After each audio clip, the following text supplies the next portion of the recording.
video kemarin, itu kan kita udah bahas tentang siklus air sama perairan darat tapi air di bawah permukaan atau air tanah. Sekarang kita bahas tentang perairan darat tapi yang ada di permukaan tanah. Jadi nanti ada sungai, ada danau, sama ada rawa. Yang pertama yang akan kita bahas itu adalah tentang sungai dulu.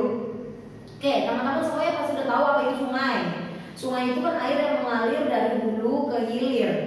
Hulunya itu biasanya ada di pegunungan, hilirnya itu adanya di laut, seperti itu. Nah, terus si sungai ini dia dari hulu ke hilir ternyata memiliki karakteristik wilayah yang berbeda-beda. Sungai yang ada di wilayah hulu, tengah, dan hilir itu memiliki karakteristik yang berbeda. Kita lihat. Yang pertama, itu adalah sungai yang di wilayah hulu dulu. Di wilayah hulu itu cirinya yang pertama wilayah pegunungan. Tadi kita udah bahas, hulu itu adanya di pegunungan. Yang kedua itu ada di daerah yang curam. Jadi kalau wilayah pegunungan biasanya kan topografinya itu kan dia curam kan, morfologinya itu curam gitu. Jadi karena wilayahnya curam maka aliran sungainya itu akan menjadi deras seperti itu. Dan ketika aliran sungai deras, biasanya sungai tersebut akan memiliki aliran yang lurus. Kenapa? Karena debit air yang deras tadi dia bisa mengikis batuan yang ada di depannya. Jadi dia bisa bikin jalur sendiri kayak gitu. Itu tadi sampai di alirannya deras. Kemudian dia memiliki erosi vertikal. Erosi vertikal tuh kayak gimana? Perhatikan di sini. Ibaratnya nih, di sini ada sungai. Jadi kalau sungai kita keringin terus kita potong melintang itu bentuknya kayak gini. Ini dasar sungainya, ini tebingnya. Nah, erosi vertikal itu adalah erosi yang dikikis itu bagian bawahnya, gitu. Jadi bagian dasar sungai yang terus-terusan dikikis, sedangkan kanan kirinya enggak. Maka dia akan berdampak pada lembah sungai berbentuk V. Ini lembah sungai yang tadinya U gini, nanti dia lama-lama itu akan berbentuk menyerupai huruf V. Jadi lebih dalam, tapi bagian atasnya itu nggak lebar gitu. Itu tadi ciri daerah hulu. Sekarang ciri daerah bagian yang tengah. Yang pertama itu ada di wilayah dataran rendah. Oke, kalau tadi adanya di wilayah pegunungan, wilayah curam. Sekarang di wilayah dataran rendah yang relatif lebih landai.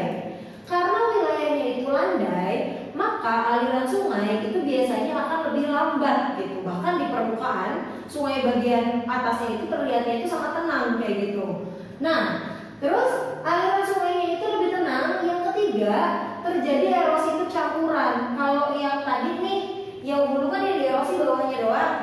Kalau yang di wilayah tengah itu nanti kanan kirinya juga gitu campuran. Jadi selain bawah, kanan kirinya juga dierosi kayak gitu. Di sini, oh ya, nanti lembah sungainya akan berbentuk U kayak gitu. Jadi karena dierosi bagian bawah dan samping, makanya nanti dia gambarnya itu atau lembah sungainya itu sampingnya lebar terus dalam kayak gitu. Makanya menyerupai huruf U. Ini yang di hulu, ini yang di tengah. Oke, terus ada meander dan bisa terbentuk oxbow lake. Oke, meander itu apa?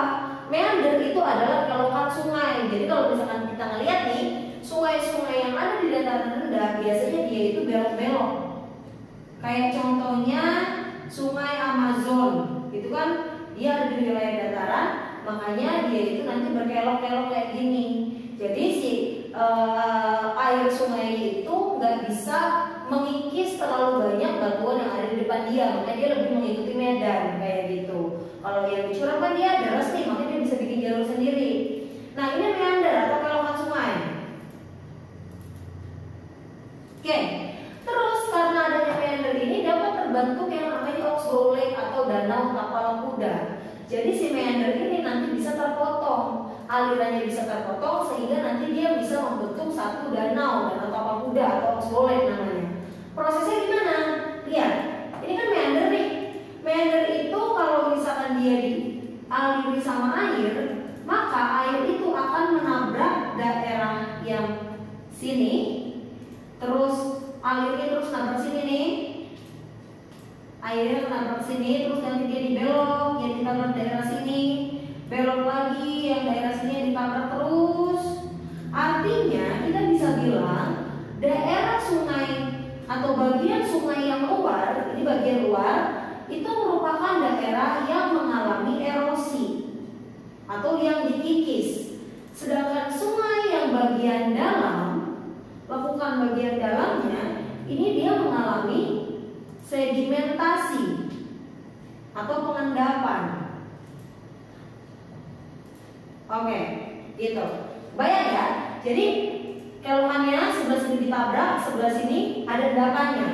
Nah, lama kelamaan sedimen ini dia nanti akan menebal sehingga ininya nih nanti lama-lama dia jadi tebel sedimennya, ini juga jadi tebel. Akibatnya apa? Nanti si aliran sungai itu akan mulai membelok, yang tadinya dia itu beloknya ke sini aja, nanti bisa bikin ke arah sini, melurus kayak gitu. Jadi bisa digambarkan nanti alirannya gini.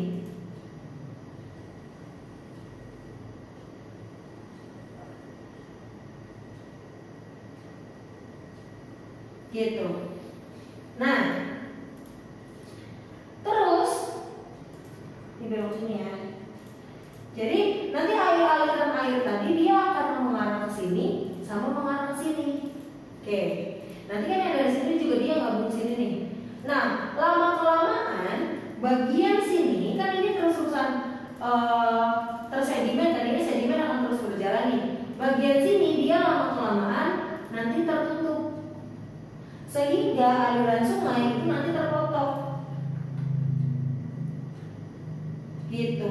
Jadi nanti yang sebelah sini dia punya aliran yang awal tadi dia lurus aja, sedangkan bagian sininya dia udah nggak dialiri air lagi karena mulai tersedimentasi dan mengering. Akhirnya ini yang kita kenal dengan istilah oxbow lake atau danau tapal kuda kayak gitu.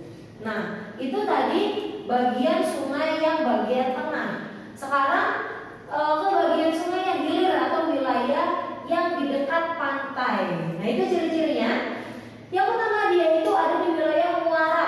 Muara itu adalah wilayah pertemuan antara sungai dengan laut gitu. Jadi percampuran antara sungai dengan laut, itu kita kenal dengan muara. Terus kalau udah sampai muara berarti aliran sungai itu akan lebih tenang lagi. Karena aliran sungai itu lebih tenang, maka si sungai tersebut akan mengendapkan material yang dibawa oleh dia. Dari hulu ke hilir nih, kan sungai itu kan membawa kayak pasir, lumpur di dalam airnya. Semakin tenang airnya, maka sedimentasi atau endapan-endapan lumpur itu akan terjadi. Dan itu biasanya akan lebih banyak diendapkan di wilayah muara atau di wilayah hilir. Terus maka terbentuklah yang namanya delta. Delta itu adalah hasil endapan dari material yang dibawa oleh sungai yang akan dikumpulkan itu di muara kayak gitu. Nah, nanti teman-teman bisa cek di Google bentuk delta itu gambarnya kayak apa aja. Banyak, ada yang kayak kipas, ada yang kayak kaki burung, macam-macam. Nanti biar lebih paham, dilihat di Google gambarnya kayak gimana. Ini juga biar lebih paham, nanti coba cek di Google gambarnya seperti apa lebih jelasnya. Gitu. Nah, sampai sini coba nanti dicatat dulu. Terus kalau misalkan udah dicatat, kita akan lanjut ke bagian selanjutnya. Karena di part yang kedua ini nanti teman-teman perlu mencatat poin-poinnya. Oke? Karena nggak semuanya aku catat semua nih di bagian 2. Oke, kita lanjut. Lanjut yang kedua itu tentang jenis sungai. Nah, jenis sungai ini nanti kita klasifikasikan berdasarkan sumber airnya, debit alirannya, arah aliran, sama pola alirannya. Yang pertama itu adalah sungai berdasarkan sumber airnya. Yang pertama itu adalah sumber air dari hujan. Jadi ada sungai-sungai dia itu yang bersumber dari air hujan. Gitu, didominasi sama air hujan. Yang kedua dari gletser atau pencairan es.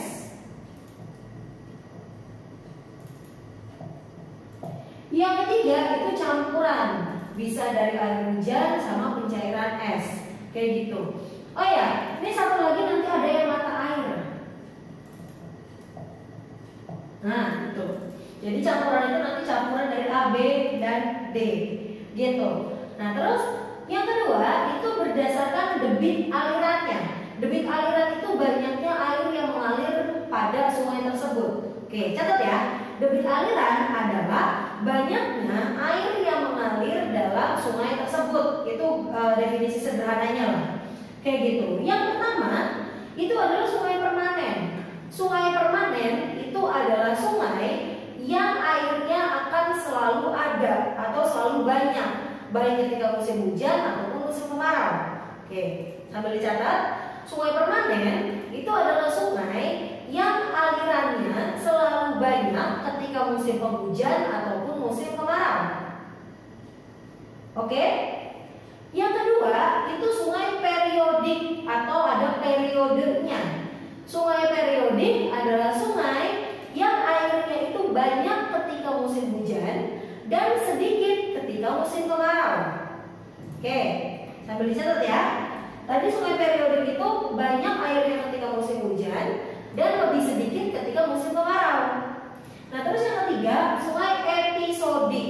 Episodik itu adalah sungai yang ketika musim kemarau airnya itu kering dan ketika musim hujan itu airnya itu ada gitu, berair ketika musim hujan aja, kayak gitu. Jadi sungai episodik adalah sungai yang hanya berair ketika musim hujan, ketika musim kemarau dia kering, gitu. Oke, sambil dicatat. Oke, terus yang ketiga itu sungai berdasarkan arah alirannya. Oke, arah aliran nih, kita tahu kalau sungai itu mengalir dari hulu ke hilir, gitu. Nah, di sini yang pertama itu ada sungai konsekuen. Sungai konsekuen adalah sungai yang mengalir mengikuti atau sejajar dengan kemiringan lerengnya. Oke, sungai konsekuen adalah sungai yang mengalir sejajar dengan kemiringan lerengnya.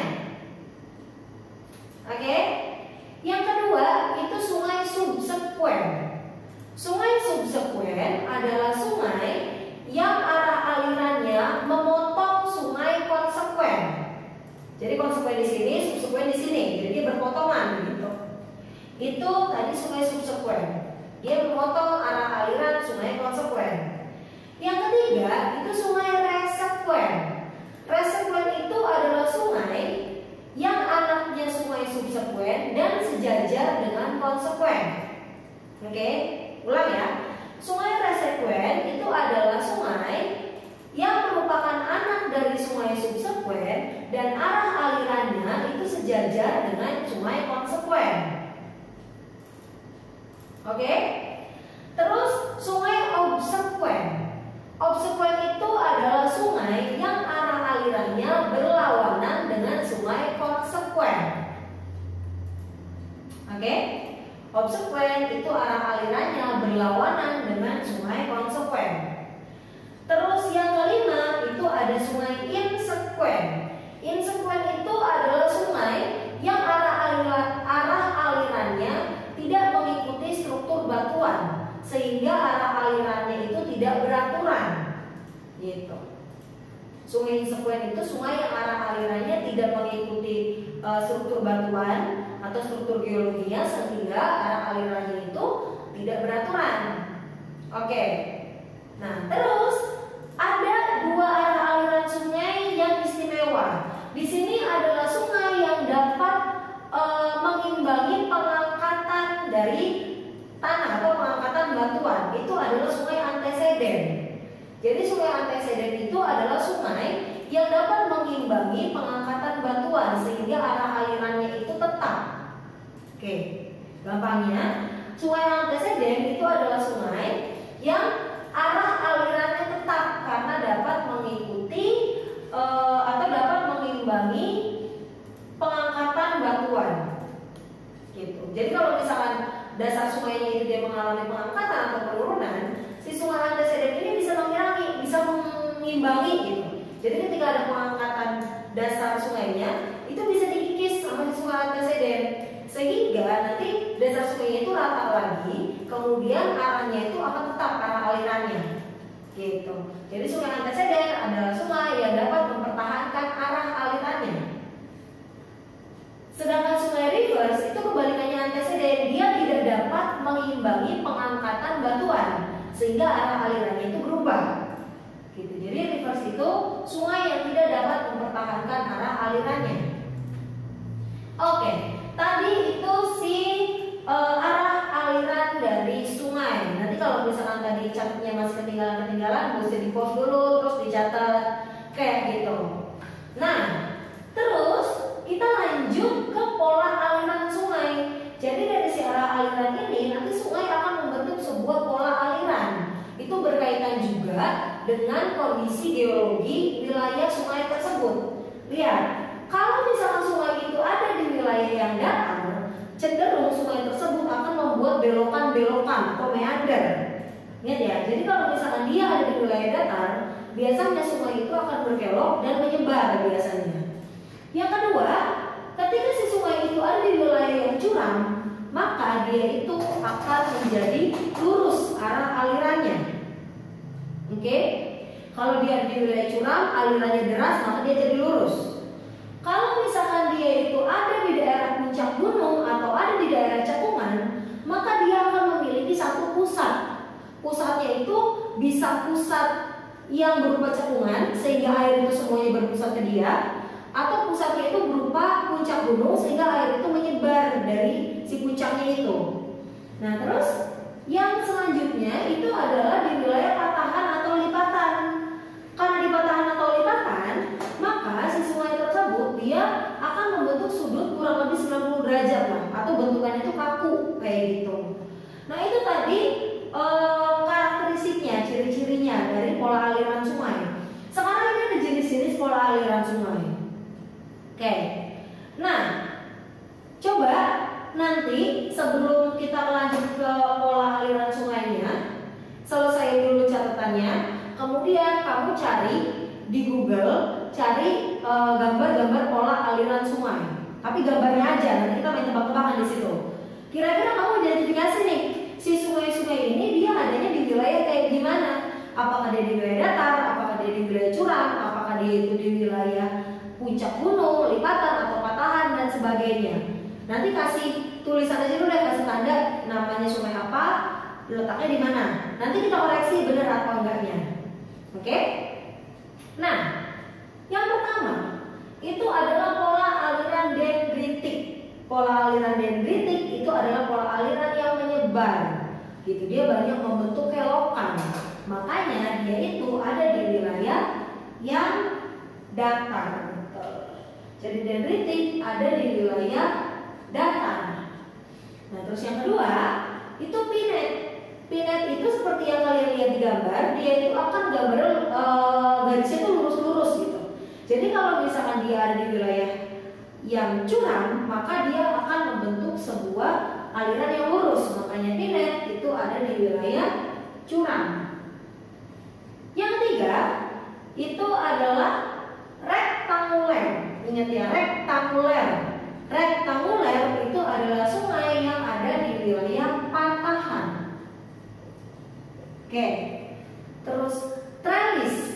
Trellis itu kan dia juga hampir membentuk 90 derajat kan, tapi lebih halus gitu loh belokannya. Itu dia ada di wilayah lipatan. Jadi nggak terlalu kaku kayak patahan gambarnya.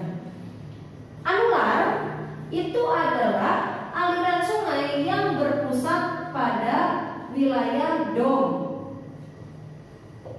Gitu, dom itu atau kayak apa ya, bukit lah bisa dikatakan kayak gitu. Jadi si anular ini nanti dari puncak bukitnya dia akan mengelilingi bukit untuk sampai ke lembah alirannya. Seperti itu. Nah, terus ada lagi radial sentrifugal. Ini hampir mirip kayak dom, bedanya itu cara mengalirnya. Kalau anular tadi kan dia mengelilingi bukitnya tuh. Kalau radial sentrifugal itu dari puncak dia ke bawah langsung. Jadi memotong memotong konturnya atau sejajar dengan kemiringan lerengnya. Gitu. Jadi radial sentrifugal ini juga ada di wilayah puncak menuju ke lembah. Nah, terus radial sentripetal ini adalah aliran sungai yang menuju cekungan. Jadi lawannya, kalau tadi radial sentrifugal itu dari beberapa puncak nanti dia dari satu puncak kemudian dia menyebar ke lembah. Kalau radial sentripetal dari beberapa puncak dia akan menuju ke satu cekungan, itu radial sentripetal. Oke, gimana hasilnya? Udah benar berapa? Nah, itu nanti kalian tentukan sendiri tuh mana yang kira-kira benar, mana yang kurang pas. Kalau kurang pas nanti bisa dibenerin, kayak gitu. Oke, itu tadi adalah tentang sungai. Selanjutnya kita masih punya bahasan tentang danau dan tentang rawa. Tapi sebelum ke danau dan rawa, silakan ini dicatat dulu, dilengkapi catatannya, baru nanti kita lanjut ke danau dan rawa. Tadi kan udah dicatat ya materi tentang sungai. Ya, nah sekarang kita lanjut ke danau dan rawa. Mungkin teman-teman udah sering dengar apa itu danau atau apa itu rawa gitu. Nah, danau itu adalah sebenarnya sebuah cekungan yang diisi oleh air gitu, sehingga airnya itu terkumpul. Nah, di sini ada pembahasan tentang danau. Kita bagi menjadi dua. Yang pertama itu berdasarkan proses terbentuknya, yang kedua berdasarkan jenis airnya. Yang pertama, danau berdasarkan proses terbentuk itu ada danau yang dibuat oleh manusia, ada danau yang terbentuk secara alami. Danau yang dibuat oleh manusia atau danau buatan, kita lebih mengenalnya itu dengan istilah waduk. Jadi waduk itu adalah danau yang dibuat oleh manusia. Gitu. Contohnya kayak waduk Jatiluhur, waduk Gajah Mungkur dan lain-lain. Gitu. Terus yang kedua itu adalah danau yang terbentuk secara alami.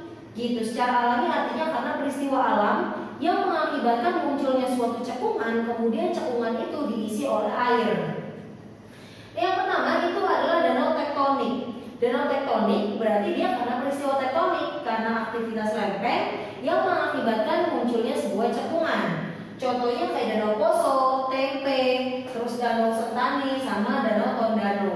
Gitu. Terus yang kedua ada danau vulkanik. Danau vulkanik itu berarti berhubungan dengan gunung api.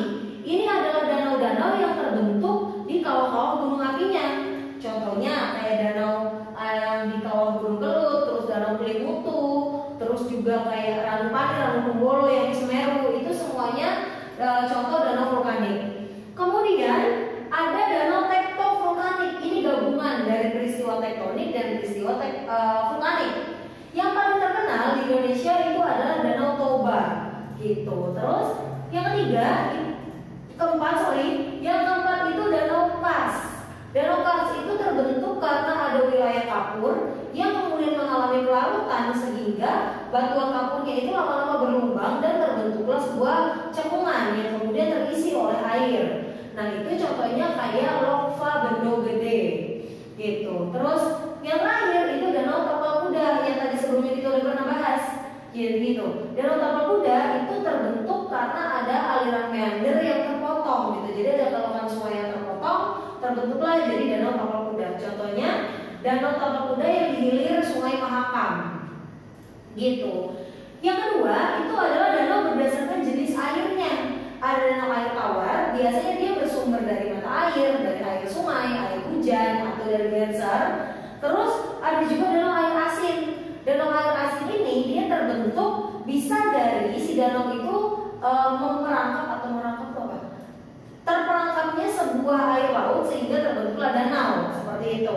Nah atau bisa juga karena si kadar garam dalam danau sendiri itu memang tinggi, gitu kan, tingginya penguapan, bisa seperti itu. Nah itu tadi bahasan tentang danau. Selanjutnya kita lanjut ke rawa, gitu. Nah berbeda dengan danau, kalau danau kan tadi cekungan air nih, cekungan yang diisi sama air. Kalau rawa itu lebih kepada genangan air, gitu. Jadi ada suatu wilayah yang lebih rendah dibandingkan dengan wilayah lainnya. Kemudian wilayah tersebut digenangi air, gitu. Nah genangan airnya itu baik musiman atau secara terus-menerus, gitu. Atau airnya itu tetap ada terus-terusan. Sehingga ciri khas dari rawa biasanya itu bersifat asam.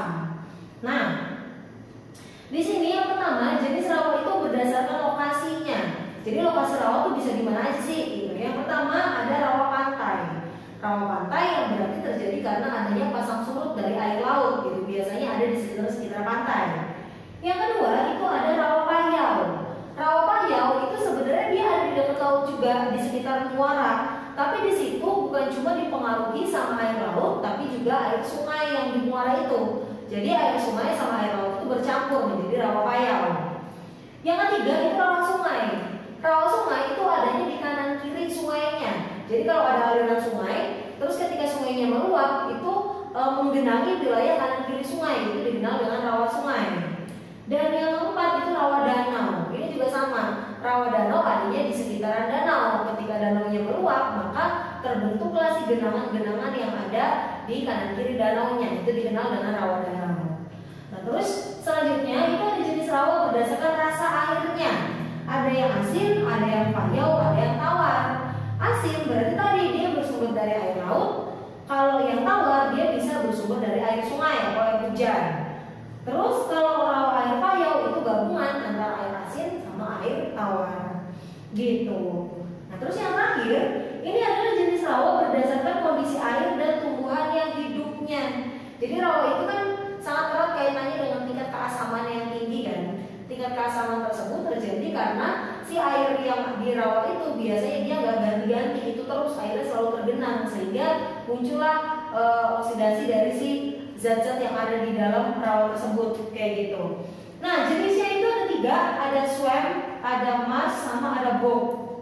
Swam itu adalah rawa yang selalu tergenang, makanya dia sifatnya asam. Dan terus tumbuhannya itu kayak ada lumut, semak, rumput, sama ada pohon-pohonnya kayak gitu. Yang kedua itu ada mars. Dia itu rawa yang selalu tergenang juga, artinya dia itu asam juga, tapi dia jenis tumbuhannya lebih sedikit. Di situ lebih lumut, rumput, sama ke alam-alam, itu dominasinya. Biasanya semakin sedikit jumlah tumbuhannya itu menandakan tingkat keasaman itu semakin tinggi, karena semakin sedikit jenis tumbuhan yang bisa hidup di situ. Yang terakhir itu adalah bog. Bog itu adalah apa ya? Dia itu sebuah rawa, tapi airnya itu nggak banyak gitu. Jadi nggak menggenang sampai membuat kayak kolam gitu, enggak. Tapi dia itu tanahnya itu basah. Jadi tanahnya basah becek gitu, tapi dia nggak menggenang airnya. Sehingga bog tersebut sifat airnya itu dia nggak asam seperti itu. Oke, itu tadi adalah pembahasan tentang perairan darat, sungai, danau, dan rawa. Video selanjutnya kita akan membahas tentang perairan laut. Nah, nanti teman-teman bisa catat dulu ini semuanya. Terus latihan soal dulu, lihat di buku atau cari-cari dari internet. Nanti biar lebih